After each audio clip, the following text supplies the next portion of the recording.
Hey, welcome to The Buzz. It's coffee and real estate. Just wanted to give you guys an update on the market here in Central North Carolina and talk a little shop and hopefully make things a little bit more clear. So, Yeah, welcome to the show. it's going to be fun and epic.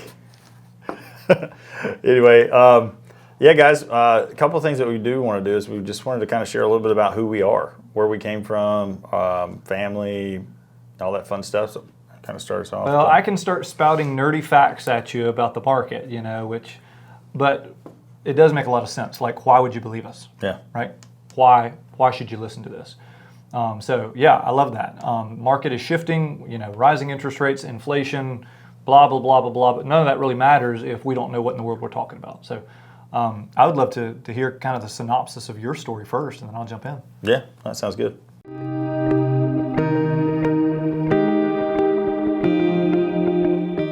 So guys, I want to start off with my story, just how I got into real estate, all the fun stuff there. So I was a lender for about 8 years, been kind of a jack of all trades my whole life, worked in various, all over the place, landscaping, real estate, so forth. So hairdresser for a little while in there, as comical as that is. Yeah. But anyway, yeah, so both of us really have felt kind of this prompting of the Lord to go into real estate. And for me, I was in the banking world for about 8 years. I was doing training for mortgage loan officers, and it just kind of propelled me, if you will, into knowing more about real estate. And from that place on, then I started just kind of investing little bits at a time.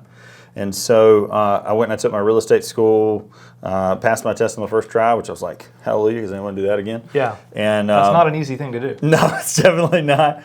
And so, yeah, we just kind of like launched out, dual careered it. I worked at True Line for 8 years, and about 7 years in, that year marker, I was like going to get my license. I got my license, and then from there, we just kind of went into, let's see how this is going to work. And felt the Lord just tell me at one point, Josh, it's time to go. You need to get out of this. I remember where I was standing when you called me, because we were friends already, and I was in real estate a year before you were, and you called me and you said, I'm talking to my boss tomorrow to tell them that I'm going full-time in real estate out of True Line.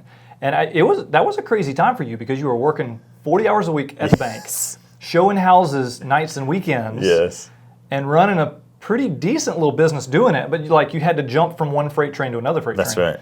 And yeah, so I had it a little bit easier. So I went straight out of college, and it was 2008, 2009. Like, jobs were not around. And I ended up working at a car dealership for a year, which I hated and didn't make any money. But I realized, kind of in looking back on it, like I was selling a depreciating asset, okay? Big words for you bought it and then the value went down. And I kept feeling this urge of like, I want to be selling somebody that's a good investment, right? Like I want to be able to believe in what I'm actually selling. Your Dave Ramsey kicked in. Yeah, it did. It did. And so I got a job offer to basically be like a filler. Yeah. Like there's a building construction company. They have an agent that's in their model home, but their agent has to take a couple of days off. And so I was going to come in and basically like give someone an info packet and say, I don't know, the agent will be back tomorrow. And that was how I started in real estate. And that was in late 2008. Yeah. So I started actually car dealership in 07 to mid 08. I started in residential real estate sales, though I didn't really know it.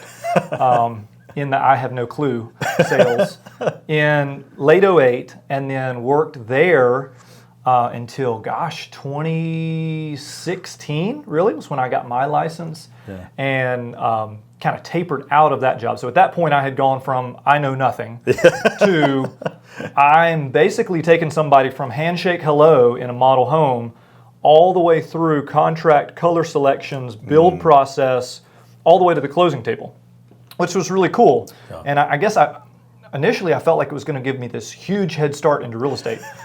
I would say it was like 15% head start because really I was only versed in one product. I only knew that company, those neighborhoods, and all of a sudden when you're walking in a home that's not brand new, that has problems, you've never seen this home before and you're supposed to be consulting on it. Yeah. That changed the game a lot. Yeah. And so it was a huge learning curve even after that. But yeah, so technically residential real estate sales since 2008, but really in the full-time real estate world since about 2016. Yeah. And so it was interesting because when you and I both came in, 2016, 2017, it was in the beginning of kind of the meteoric rise of everything values. changing. Yeah, and so, I remember coming in and you were representing buyers, and it was starting to get a little bit hard to find homes. And you were having to present a little bit more competitive offers to win a home. But it still was, oftentimes it wasn't multiple offers, it wasn't that type of thing. And then, here, just to scale back a little bit. So we have Raleigh, Durham, Chapel Hill right here. If you're looking at Central North Carolina, we have Greensboro, Winston, High Point right here, and we have Charlotte and all of its huge metro area here. And we're sitting right here. So Raleigh, for the last few years, has been in the top 3 in growth for mid-size metro areas in the U.S. Charlotte has been at about number 5, number 6. Yep. And then you got Atlanta down here, which is exploding, which is just a little farther in this corridor. So we've been sitting in this zone of like super growth. Like every other day, we're getting distribution centers, headquarters coming into this area. It's been nuts, which has been great for real estate, but it's also caused it to become increasingly hard for buyers. And then, COVID hit, and we were like, okay, we've been waiting for the correction for 15 years. it was already overdue when COVID hit, and we had a 2-week correction, and then it just got bananas. Yeah. And just kind of a really brief, short history of where Central North Carolina has been in real estate is, it was here, and now it's been here, and now we're finally starting to see, I wouldn't call it cooling. I would say the plateau, right? So we've been steadily climbing, and now we've just kind of hit the, all right, this is the new normal. Right, but I don't feel like that I've even seen prices flatten or drop. No. It's just, historically, over the last 50, 60 years, real estate will go up in value 2 to 4% a year. Yeah, it's the slow steady. And there's really only one time in all of real estate history since they started measuring these things where values went down across the board in the entire U.S. Okay, one time, and that was the Great Recession in 2008, 2009. Yeah. Other than that, even during recessions, even during the mid-'80s with the oil embargoes and the super high inflation, all of that, it just level or it would creep up 1%, 2%. Okay?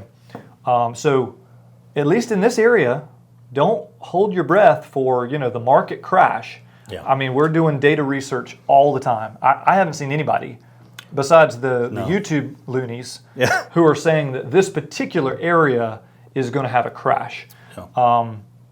We've just seen a slow of the actual growth back down to historical normals. Which is where you want to be anyway. Sure. Well, it's like you said, put it in the Josh Jones layman's terms. It's got the calculated piece of it. What I'm seeing typically is, when I started in, what was that, 16, 17, something in that range? When I started then, we were seeing, slow growth, 3%, 4% markets. But, if you made an offer on a house, you were coming under list price, or maybe you were asking for closing costs. A lot of times that's what we were doing was asking for closing costs, helping new home buyers and stuff like that. And then it slowly got to this point where we start seeing, all right, well, now we're coming in $5,000 or $6,000 over list price. And then it was like, oh, now it's $10,000 or $15,000 over list price. I remember I thought that I was totally shafting my buyers when we had to come in $11,000 over list price. I was like, we are selling our souls to the devil to try to get this house. And, that was at the beginning. Well, and then we had that one in Mebane where it went $40,000 over list price. And we're like, oh my gosh. We were representing the sellers. We were the list price. It wasn't 40, it was 50. It was listed at 360. The thing went for 410. But in addition to going $50,000 over list price, the buyers put a $40,000 due diligence, okay? That's crazy. And we'll, in future podcasts, we'll go through the technical terms and explain what those mean. But in a nutshell, that is non-refundable risk money that if the buyers backed out for any reason, let's say they did an inspection and the foundation was crumbling and they backed out, they'd lose $40,000. Now, thankfully, that didn't happen. They closed, and the $40,000 was credited back to them at closing, and everybody was okay. But that was nuts. And that was like March or April. So that was right as the interest rates were starting to. I mean, they were still down in the 3% range. That was when the most of the nuttiness happened. Well, and I think the thing that was crazy about that was that was the first we ever had that much in due diligence. So we were kind of like, how do we navigate this? Like, do we navigate this a little bit more than we would in a $3,000 or $5,000 due diligence? Right. It's like, I want the certified check. I want this. I want to make sure that we have it in hand before we change status. Like, it was a big change for us as market. And then, and that only lasted 6 months of that kind of time frame. For sure. And then, I think we've had 3 in that same neighborhood. And the next one was, $5,000, I think, over. Right. And then with $10,000, I think. Yeah. It dropped. Now, I mean, when we started, we were at $500 due diligence. There was not a whole lot of skin in the game. If somebody could back out and they basically lost $500, which is not that much for real estate, but so it escalated from there, and so it went $500 to $40,000, and now it's dropping back. I mean, we just had a house go into contract for a buyer yesterday, so he looked at probably a dozen homes. He made an offer on one of them and gotten outbid, so not too bad. But we put an offer in on this one. It was kind of a special situation because it was a double wide, really nice condition. I mean, it had been fully remodeled, updated, everything, but a double wide on a couple acres of land out in the county. But here was the caveat. So USDA, which is typically what you'd use on a rural housing loan, because it's a rural loan, it's 100% financing, they wouldn't do a mobile home. They wouldn't do a manufactured home. They only work with new, and that was the first time I'd run into that. So note to self, no USDAs on existing mobile homes. Well, so that nixed that loan option. Then the people who bought it had just purchased it within 90 days before, and they had flipped it. They basically remodeled the whole thing and turned around and sold it. Well, they bought it with an FHA loan. So an FHA loan, a double whammy. Yeah. So give the guidelines on the FHA. Sure. So I mean, just my lending background. So when Cam called me, he's like, "Hey, I got this double wide. I'm looking at it. Blah blah blah." I was like, "You need to make sure you can get it financed and with the financing types that you want." So I knew he was going USDA, and I thought, I think there's some stipulation there with what you can and can't do. And then, and we've had multiple conversations with double wides with other transactions, and then also talking with other lenders. And it was like there was a 10-year window at some points, and then there was you could only do it if it was this way or that way, and so it just got funky. And so we just called around to our lenders and found out that really the only option was really going conventional. It was, and with this FHA having this weird 90-day restriction, like you couldn't have an FHA loan and then have another FHA loan on the same property within 90 days. Well, that made it crazy, and so we ended up being able to negotiate. We rearranged some things, got into conventional financing. The buyer was happy with it. We ended up doing, I think it was an $8,000 due diligence on it, so it wasn't not too bad, especially with it being fully remodeled. We felt really good about it. We were able to get up in the crawl space and all that, and so he was okay with risking $8,000. We went into, we still were a little over list price, but for the first time in I don't know how long, we were able to negotiate in some seller paid closing costs. which is laughable because we haven't had that in at least 2 or 3 years. 3 years. I mean, I was even joking with the agent, I don't even remember when's the last time I sent for this. When could you submit an offer with seller paid closing costs? It's been very rare. So that was kind of crazy, but thankfully we got him under contract. I was just on the phone with him 10 minutes ago scheduling inspection. So that was nice because it felt like a little bit of a market shift. I know I know manufactured homes is a little bit special case, but I felt like there was a little bit of breathing room for buyers, which really helped because buyers, I mean, they really have been selling their birthright to get a house. Hey, we won't ask for any repairs. Hey, we'll come up with extra cash for low appraisals. We'll come in, ungodly amounts over list price. There's 17 offers on every house. It was not healthy. No, it was totally not healthy. And the thing that's crazy, we had another one that, to kind of caveat off of that is we were $20,000 on our list. On the actual offered price. Under list, $20,000. Which never happened. Which I haven't had happen Well, it in needed, years. it needed some work. Yeah. Not a ton of work. It needed some work. I would say it was cosmetic. It was an older home, kind of felt like, the grandma's house that she's passed away and the kids are selling it off kind of deal. And so, it needed paint and needed carpets and flooring and so forth and just updating. But, we came in really strong for us. $20,000 under list with like a $1,500 due diligence, which I haven't seen that at all. I mean, when you said you were submitting it, I'm like, there's no way they're going to accept that. And the agent was like, please send me an offer. It'd been on market. Now I will say this, it's been market for 90 days, something like that. And it'd been under contract a couple times. Yeah, which you don't see much that's on market for 90 days either. No.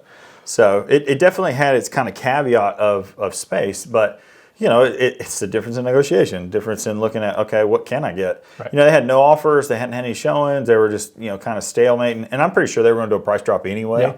And so we just kind of beat them to the punch, and so they accepted. And the crazy thing was, I'm like super excited. I'm like, man, this is great. We're finally seeing a shift in market, all this kind of stuff. Well, what comes with shift in market is the rates change. Yes. And so, well, wait a minute. So also, you only had to get a $1,500 due diligence, right? $1,500. So at least it was a little bit lower risk. I mean, $1,500 is a lot of money, but a little bit lower risk from what we had seen. Exactly. Okay, so then what happened? So we go into the lending aspects of it. So they were going VA. They were very specific on wanting to stay with their lender, and so it was like, all right, fine, we'll go that route. Yeah. And they had a pre-qualification letter and everything. Yeah, we had a pre-qualification letter from the lender and everything. Yep. Now, caveat: pre-qualification versus pre-approval are totally different. So take just a minute and go into that, because I didn't understand that. Sure. It's like, what is the difference between pre-qual and actual pre-approval? So you have your pre-qualification. Pre-qualification means that, hey, we've pulled your credit. We've seen what you have put in the application.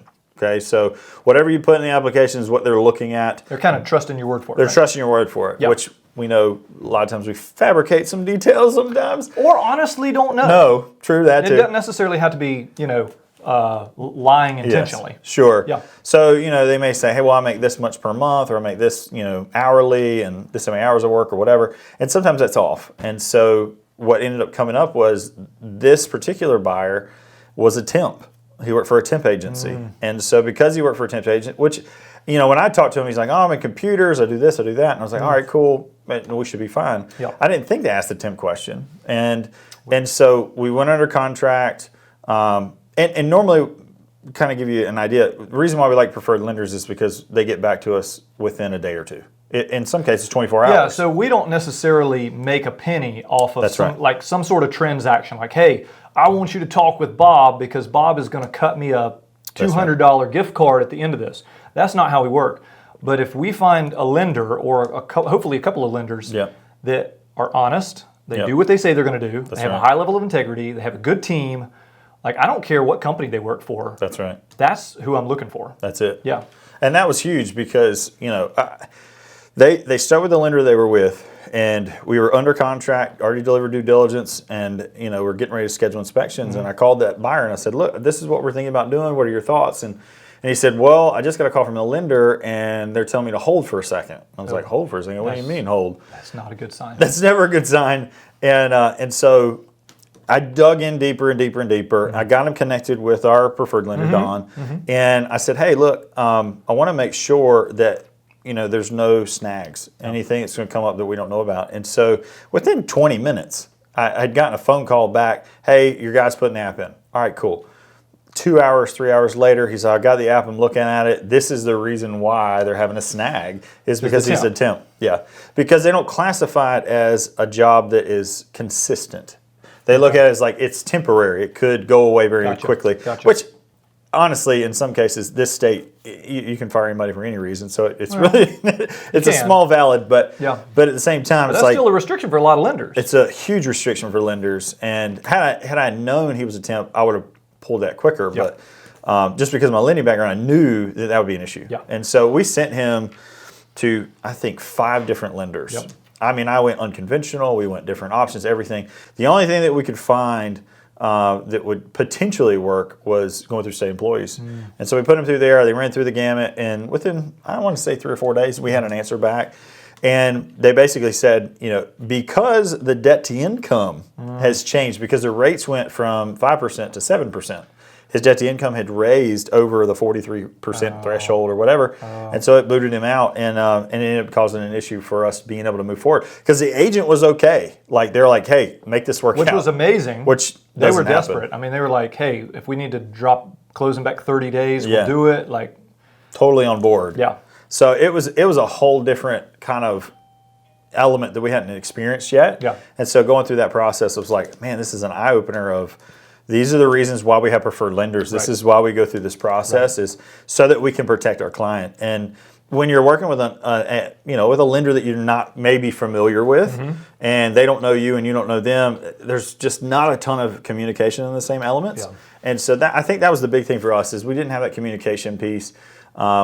If I send an email or a text or a phone call or whatever, you kind of get some, I'll let you know kind of stuff. Right. Whereas like Don, I can call him in 30 seconds. He's going to text me back, hey, I'm in a meeting, I'll call you in an hour. Right. And I'm going to know something that day. And so that's huge. I mean, I think that's one added value that, like if I can hand you to Don and I can literally not have to worry about it, that is such a game changer for me. Well, and I appreciated it because your lending background, even like I would not have even had the wherewithal to go to the other 4 lenders. Yeah. And you're like, well, we got this option, and of course, none of them ended up working out, and we had to terminate the contract, and I hated it, and we ended up losing money. I mean, the buyer ended up losing money, but it still was. I really appreciated you because your lending background, you knew 3 or 4 other options that might work. Yeah. And I think I would have taken the first no or maybe the second no and been like, well, that's all I know what to do. So it was cool that we were teaming up as well because you brought a lending expertise in that particular situation that at least gave our buyer a lot higher percentage of saving the deal. Sure. Unfortunately, didn't happen. So Yeah. if you work for a temp agency, Take get note. on permanent before you shop for a house. I will say this though, there are a couple, the options that we talked to, all of them were okay with doing a temp. Now they could not go the VA route. Okay. They could push them conventional. Gotcha. The issue was that we'd need 3% down instead of 100% finance. So that it was the a higher catch. down payment. So there are options for temp, is what you're saying. There it's are. just higher down payment, and then you need to make sure your debt to income is low. Yes. So pay off the debt. Yep. Make sure that you don't have a lot of debts you're running with. Yeah, because we had 3 options. State employees was one of them. We had unconventional that this guy's done some amazing stuff for us in the past. I think he did like a 2-week close on a $500,000 house. It was like snap done. That's amazing. And I was like, the world, how'd you do that? And I honestly, when I read the contract, I was like, you better get this done in 2 weeks. But I mean, he was done a day early. That was back a few months ago. That right? was, yeah. I mean, we literally, I think it was 4 days before closing, and he's like, all right, we're clear to close. I'm like, you did that in like a week and a half. That was awesome. It was nuts. So he was one that I contacted. He connected me with 2 other lenders that he said were unconventionals that we could try. And everybody said, yeah, we can do the temp. The temp's not the issue. The raise of rate Gotcha. is what killed us. So it was 3 things. It was down payment, Yep. debt to income, and temp. Yep. It was like 3 nails that were all in the coffin to take that one down. Because the initial, they wouldn't do it because of the temp. Okay. Whereas everybody else was like, no, we're good. So had I known, and the communication piece of it, I think is huge, is that we make sure that we're talking through this. And it was a learning experience for me. It was also a learning experience for the client. The client's still looking, and we're going to find something else. But it dropped him down dramatically on what he could afford. We're sitting here, we can afford this, and now we're down here. I hate that. But that rate thing is huge. And I would tell you, anybody, especially if you guys are looking for a house, if you're going into it and you're going, all right, we're going to buy a house at $300,000, before you make the offer, talk with your lender and make sure the rate didn't dramatically change, because it literally changed. The day he called me and was like, hey, they're saying that there might be an issue, that was the day that the rates changed from 5 to 7. I mean, we've had some huge jumps around in rates. And I just want to speak to that a little bit because people are really freaking out with rates. So first, let's take a step back. The last 60 years, so 1960 to 2020 basically, a 6 or 7 or 8% interest rate is normal. That's normal. I mean, what we've been in the last 4, 5, 6 years of these 2 and 3 and 4% interest rates, abnormal. never seen. Never seen. Back the roaring 90s in real estate, you had huge boom there. You had the mid 2000s. Those were all like upper single digits. Oh, totally. 8, 9% interest rates that they were doing. So Real estate markets certainly operate in 6 to 10% interest rates. We just haven't seen it in a long time. That's why we're getting the sticker shock. Yep. And so, but if you take that and you say, okay, how do interest rates move? So interest rates shoot up like this very quickly, like they're doing right now, Yep. very quickly. And then they gradually drop. And so what we're telling buyers right now is, hey, don't get married to the your interest rate, okay? Yep. I mean, you obviously have to be able to make the payments, but over the long term, and I say long term, really probably just the next couple or few years, Yeah. we don't know exactly, but those rates shoot up and then they drop. So you can refinance out of what you're in into a lower rate. And so, but the house itself, you still got to make sure the house itself works. That's right. Because it's not as easy to just sell a house in a year and a half or 2 years. That's right. So make sure the house works. Like marry the house, don't marry the interest rate. And we've had some really smart lenders that have keyed in on this, that have gotten to see multiple business cycles, and they've said this is how it goes. So understand that you can still go buy a house. Yep. Now you still got to be able to qualify for it right now. And I don't want to tell you to cash in all your savings and have a payment that's too high that you can't make. But what I'm saying is long term, you're probably going to live in this house and you're going to see interest rates drop back down, and that's when you're going to have people refinancing in these lower rates. So don't get so scared of buying. It's actually a great time to buy because a couple of things. One, you do have a lot of people who're scared, and so they've pulled out of the market, and all of those folks that were willing to go, astronomical high for a 3% interest rate, they're gone. But you also are not going to see, at least in this, I could be wrong, but no expert is saying that you're going to see housing drop. So just understand that that's the long-term picture of buying, and it's actually a good time to, if you're ready, financially, if you're ready, you still got to be ready, but to begin seriously looking for a house, because it allows you to refi later, but it still allows you to get a house before they continue to get more expensive. Now, they're not going to be significantly more expensive next year. I mean, we really are seeing a plateau. So we're not talking 15%, 20% more expensive like we've seen the last 2 years. That's right. But don't wait for the crash, is what I'm saying, because I just don't see it coming right now. I know everybody on YouTube is like, but at least in this area, I don't see it coming. Well, and I think the main reason why people are, one thing you got to take into consideration, okay? So anytime a house sells, it becomes a comp, right? Yeah. So if a house is $100,000 and it sells for $220,000, Yep. which is what we're seeing now. If it actually closes at that price. If it closes at $220,000, it now is a comp for $220,000. And so every house that's around that now rises in value. Right. So each one of those comps is good for 6 months, and in some cases a year. Yeah. So if I have comp 1, comp 2, comp 3, and comp 3 is the $69,000 house, and I got the $100,000 house, and then all of a sudden we got this $210,000. There's going to be a variance, right? Sure. But the thing is everybody's going to start pressing towards that $210,000, and so every house now is going to get listed for higher. Right. And so then what we're going to see is multiple comps, and then you're going to have that rise. So unless there is a dramatic foreclosure, or there's a dramatic drop in pricing, like houses just aren't selling, they're going $10,000, $15,000 on our list. That's the only way we're going to see this massive drop in these price points, and it's not going to happen immediately. No. It's gonna, like in real estate, everything is like a slow stair step down, and so that's what we're seeing. Turning the battleship. That's exactly right. It's a huge rudder to move, and so that's what we're seeing is that little by little it's coming down if it were to do that. And so, anybody that says, oh, it's just going to crash, it's never going to crash. It's always a progression that you're going to be able to see. And once you start seeing a trend, that's a whole different story. But we're not seeing that trend. I mean, I think you said 70% of homes are selling over list price right now? At least in our market, under the 400, so not the luxury homes, but under 400, which is considered the middle class homes in this area, 70% over list price. I mean, still. So even with the higher rates. So if that's the case, then every house that's around there, let's say that the average is $10,000, every house just raised $10,000, right? And so that's why when people start talking about the crazy, it's the market's going to crash and all this, I don't foresee it. The only reason we had the crash in 2008 was because we had a huge foreclosure market. Well, we had criminal banking practices. Yes, totally.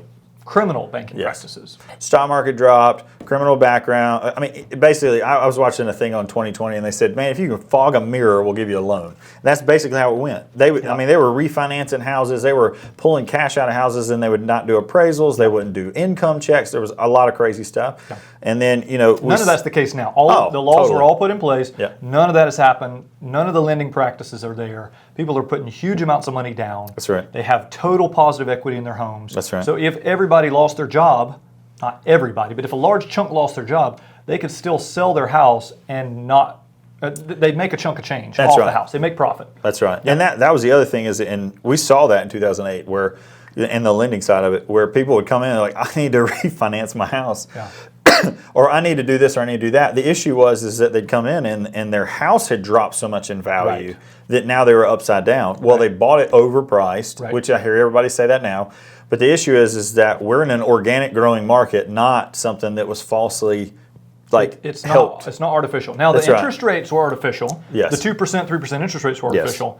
But the growth in the market has been, at least in North Carolina here, it has been a supply and demand growth. That's exactly right. It has been a businesses are coming into this area growth.